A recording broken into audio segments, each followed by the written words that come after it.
कहानी की शुरुआत में हम देखते हैं कि पृथ्वी एक भयानक संकट के सामने है। अंतरिक्ष से एक उल्कापिंड के माध्यम से एक अजीब एलियन प्रजाति पृथ्वी पर आ गई है और इस एलियन का नाम है मिमिक। ये मिमिक दिखने में बिल्कुल ऑक्टोपस जैसे हैं, लेकिन बहुत तेज और हिंसक हैं। उन्होंने यूरोप का लगभग पूरा हिस्सा अपने कब्जे में ले लिया है। इंसान किसी भी तरह से उनसे पार नहीं पा रहा है। दुनिया के सभी देशों ने मिलकर एक बड़ी सेना बनाई है और इस युद्ध में मिमिकों को हराने के लिए इंसान एक खास तरह के रोबोटिक सूट या एक्सोसूट का इस्तेमाल कर रहा है। इस सूट को पहनने से एक आम इंसान भी बहुत शक्तिशाली बन जाता है। हमारी कहानी का नायक है विलियम केज, लेकिन वह कोई बहादुर सैनिक नहीं है, बल्कि वह सेना का एक मीडिया अधिकारी है। उसका काम टीवी पर जाकर बड़ी बड़ी बातें करके लोगों को युद्ध के लिए प्रोत्साहित करना है। लेकिन केज खुद युद्ध से बहुत डरता है। एक दिन केज को लंदन में जनरल ब्रिंघमोस के पास भेजा जाता है। केज ने सोचा था कि शायद उसे कोई नया इंटरव्यू लेने के लिए कहा जाएगा, लेकिन जनरल ने उसे जो बताया वह सुनकर केज के पैरों तले जमीन खिसक गई। जनरल ने उसे आदेश दिया कि कल फ्रांस के समुद्र तट पर मिमिकों के खिलाफ एक बहुत बड़ा हमला किया जाएगा और केज को वहां जाकर सबसे आगे से युद्ध का वीडियो बनाना होगा। केज तो डर से बेचैन हो गया। उसने कभी बंदूक नहीं पकड़ी थी। उसने जनरल को ब्लैकमेल करने की कोशिश की, यहाँ तक कि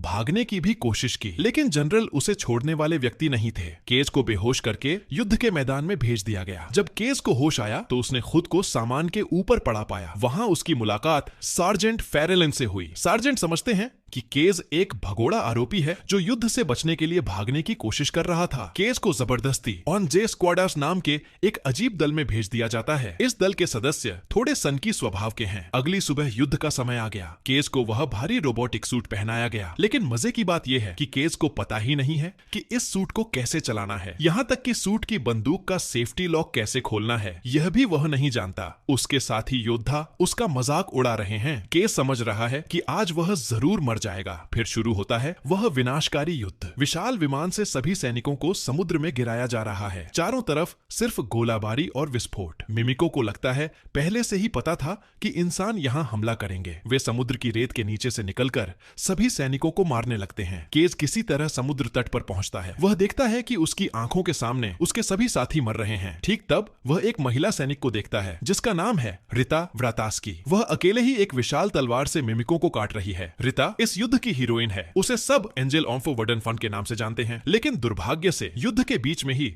रिता केज के सामने मर जाती है। केज डर से कांप रहा है। ठीक तभी उसके सामने एक अजीब बड़ा नीले रंग का मिमिक आता है। इसे अल्फायस कहा जाता है। यह नीला मिमिक सामान्य मिमिकों से कहीं ज्यादा बड़ा और शक्तिशाली है। केज किसी तरह एक माइन या बम हाथ में लेता है और खुद को उस अल्फा के साथ उड़ा देता है। विस्फोट में अल्फा का नीला खून केज के शरीर और चेहरे पर लग जाता है। केज दर्द में चीखता हुआ मर जाता है। लेकिन आश्चर्यजनक बात यह है कि केज के मरने के ठीक बाद अचानक उसकी आंखें खुल जाती हैं। वह फिर से उसी पिछले दिन उसी सामान के ढेर पर पड़ा है जहां वह पहली बार बेहोश हुआ था। केज पहले सोचता है कि शायद यह एक बुरा सपना था, लेकिन वह देखता है कि सब कुछ ठीक पहले जैसा ही हो रहा है। वही सार्जेंट, वही बातें, सब कुछ एकदम हूबहू। केज फिर युद्ध में जाता है और फिर उसी जगह मर जाता है। इस तरह बार बार केज मरता है और बार बार वह उसी दिन में वापस आ जाता है। केज समझ जाता है कि वह किसी अजीब वजह से एक इन टाइम लूपस में फंस गया है। वह जितनी बार मर रहा है उतनी बार उसका दिन फिर से नए सिरे से शुरू हो रहा है। एक बार केज युद्ध के मैदान में रिता को बचाने जाता है और घायल हो जाता है, लेकिन रिता उसकी कोई मदद नहीं करती और चली जाती है। कई बार मरने के बाद केज इस बार युद्ध में जाकर रिता को मौत से बचा लेता है। रिता केज के व्यवहार को देखकर हैरान होती है। केज को कैसे पता चला कि मिमिक कहां से हमला करेंगे? रिता केज की आंखों में देखकर एक अजीब सी बात कहती है। वह कहती है, जब तुम्हारी नींद खुले तो मुझे ढूंढना। एक विस्फोट में रिता और केज दोनों मर जाते हैं और केज फिर से पहली जगह वापस आ जाता है। वह कई बार कोशिश करता है रिता के पास जाने की, लेकिन बार बार मरता रहता है। केज के फिर से जीवित वापस आने के बाद इस बार वह सीधे रिता के पास जाता है। रिता तब ट्रेनिंग ग्राउंड में प्रैक्टिस कर रही होती है। केज जाकर जब उसे सारी बात खोलकर बताता है तो रिता बिल्कुल भी हैरान नहीं होती, बल्कि वह केज को एक गुप्त जगह ले जाती है और केज से कहती है, तुम्हारी मदद से हम एलियनों से युद्ध जीत सकते हैं। वहां केज की मुलाकात कार्टर से होती है जो एलियनों पर लंबे समय से रिसर्च कर रहे हैं। वह इन एलियनों के बारे में सब जानते हैं। रिता केज को एक चौंकाने वाला सच बताती है। वह कहती है कि एक समय रिता के पास भी यह समय वापस ले जाने की शक्ति थी। वर्डन की लड़ाई में रिता ने भी ठीक इसी तरह एक अल्फा को मारा था और उसका खून रिता के शरीर में मिल गया था। इसीलिए रिता उस युद्ध को जीतने के लिए हजारों बार उसी दिन में वापस आई थी और आखिरकार एलियनों को हरा दिया था। लेकिन दुख की बात यह है कि एक बार घायल होने पर रिता को अस्पताल में रक्त दिया गया था और रक्त बदलते ही उसकी वह जादुई शक्ति खत्म हो गई थी। कार्टर केज को समझाते हैं कि ये एलियन वास्तव में एक विशाल बुद्धिमान जाल की तरह है। इस जाल का दिमाग या कंट्रोल रूम है पेस्लाउल ओमेगा और अल्फा ओमेगा के न्यूरॉन्स की तरह है। जब भी कोई अल्फा मरता है, ओमेगा तुरंत समय को 24 घंटे पीछे कर देता है। इससे एलियन जान जाते हैं कि इंसान कहां हमला करेंगे और वे आसानी से इंसानों को हरा देते हैं। वह दुश्मन जो भविष्य जानता हो, उसे हराना नामुमकिन है। और एक और बात है, लगभग 6 मिलियन सामान्य मिमिक में सिर्फ एक अल्फा होता है। अब चूंकि केज के शरीर में अल्फा का खून है, इसीलिए ओमेगा सोचता है कि केज खुद ही एक अल्फा है। इसीलिए केज के मरते ही अनजाने में समय पीछे कर देता है। रिता केज से कहती है, हमें इस मौके का फायदा उठाना होगा। हमें ढूंढना होगा कि ओमेगा कहां छिपा है। ओमेगा को नष्ट करने से सारे एलियन एक पल में मर जाएंगे। इसके बाद शुरू होती है केज की कठिन ट्रेनिंग। रिता केज को बहुत कठोर तरीके से ट्रेनिंग दिलवाने लगती है। वह केज से दिन रात प्रैक्टिस करवाती है, क्योंकि मिमिकों के खिलाफ लड़ने के लिए केज को दुनिया का सबसे अच्छा योद्धा बनना होगा। युद्ध के मैदान में अगर केज को जरा सी भी चोट लगती या उसका पैर टूटता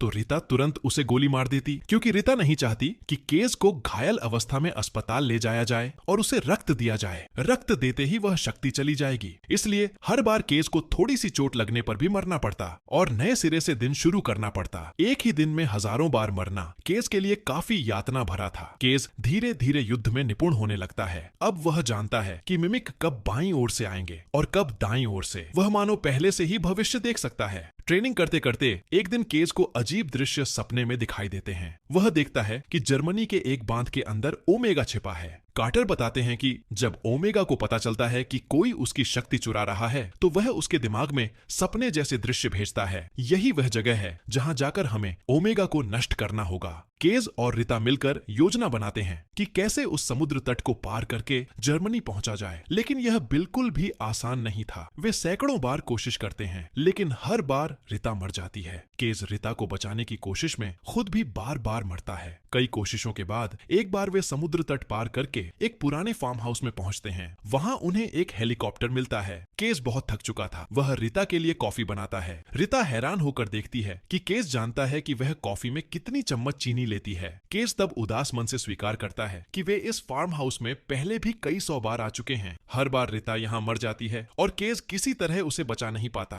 केज को वास्तव में रिता से प्यार हो गया है। वह नहीं चाहता कि रिता फिर मरे। वह रिता से कहता है, मैं अब आगे नहीं जाना चाहता, क्योंकि मुझे पता है आगे जाने पर तुम मर जाओगी। लेकिन रिता अपनी जिम्मेदारी पर अटल थी। वह कहती है, हमें जाना ही होगा, नहीं तो पूरी पृथ्वी नष्ट हो जाएगी। रिता हेलीकॉप्टर चलाते हुए फिर से एलियनों के हमले में मर जाती है। केज अकेला पड़ जाता है। वह दुख में टूट जाता है और तय करता है कि अब वह अकेला ही ओमेगा को नष्ट करने जाएगा। अगले लूप में केज रिता को बिना बताए अकेले ही उस बांध के पास पहुंचता है। उसने सोचा था कि आज वह ओमेगा को खत्म कर देगा, लेकिन वहां कोई ओमेगा नहीं था। यह एलियनों की एक विशाल चाल थी। एक अल्फा उस पर हमला करता है। एलियन असल में चाहते थे कि केज को वहां फंसाकर उसका खून निकाल लें, ताकि वह फिर से समय वापस न कर सके। केज किसी तरह खुद को पानी में डुबोकर मार लेता है और फिर से पिछले दिन में वापस आ जाता है। वह समझ जाता है कि उसके दर्शन झूठे थे। ओमेगा असल में कहीं और छिपा है। केज रिता के पास जाकर सारी सच्चाई बताता है। वे समझते हैं कि ओमेगा का पता लगाने का एकमात्र तरीका है कार्टर्स द्वारा बनाया गया एक खास उपकरण, जिसका नाम है ट्रांसपोंडर। लेकिन समस्या एक ही है, वह उपकरण जनरल ब्रिंघमन की तिजोरी में बंद है। केज और रिता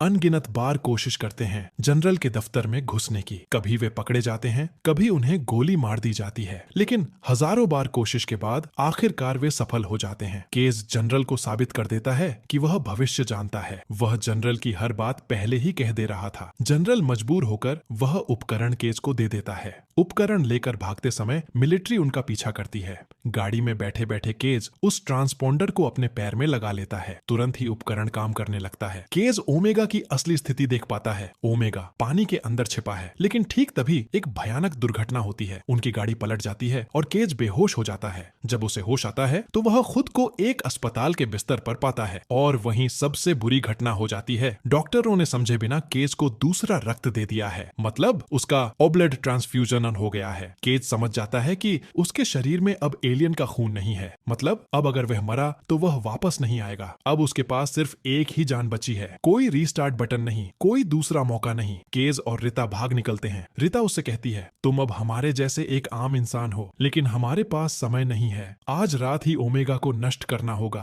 केज अपने पुराने जे स्क्वाड के पास जाता है। पहले तो वे केज पर भरोसा नहीं करना चाहते, लेकिन रिता को देखकर वे राजी हो जाते हैं, क्योंकि रिता सबके लिए एक जीवित सेलिब्रिटी है। यह छोटा सा दल एक पुराने विमान में पेरिस की ओर रवाना होता है। वे जानते हैं कि शायद यह उनकी आखिरी यात्रा है। पेरिस के आकाश में पहुंचते ही हजारों मिमिक उन पर हमला कर देते हैं। उनका विमान नष्ट हो जाता है। जे स्क्वाड के सदस्य एक एक करके अपनी जान देने लगते हैं ताकि केज और रिता ओमेगा तक पहुंच सकें। ये दृश्य बहुत ही भावनात्मक थे। वे लोग जो पहले केज का मजाक उड़ाते थे, आज पृथ्वी को बचाने के लिए अपनी जान दे रहे थे। आखिरकार केज और रिता उस भूमिगत पार्किंग लॉट में पहुंचते हैं। वहां पानी के नीचे ओमेगा इंतजार कर रहा है, लेकिन ओमेगा की रखवाली कर रहा है वही भयानक नीले रंग का अल्फा। रिता जानती थी कि केज को ओमेगा तक पहुंचाने के लिए किसी न किसी को अल्फा को गलत रास्ते पर ले जाना होगा। रिता केज को आखिरी बार अलविदा कहती है। वह केज से कहती है, मैं चाहती थी कि हमारी मुलाकात किसी बेहतर हालात में होती। इसके बाद रिता खुद को चारे के रूप में इस्तेमाल करके अल्फा को दूसरी ओर ले जाती है और अल्फा के हाथों प्राण त्याग देती है। केज अकेला, चारों ओर अंधेरा और पानी। अल्फा उसे देख लेता है और उसकी ओर बढ़ता है।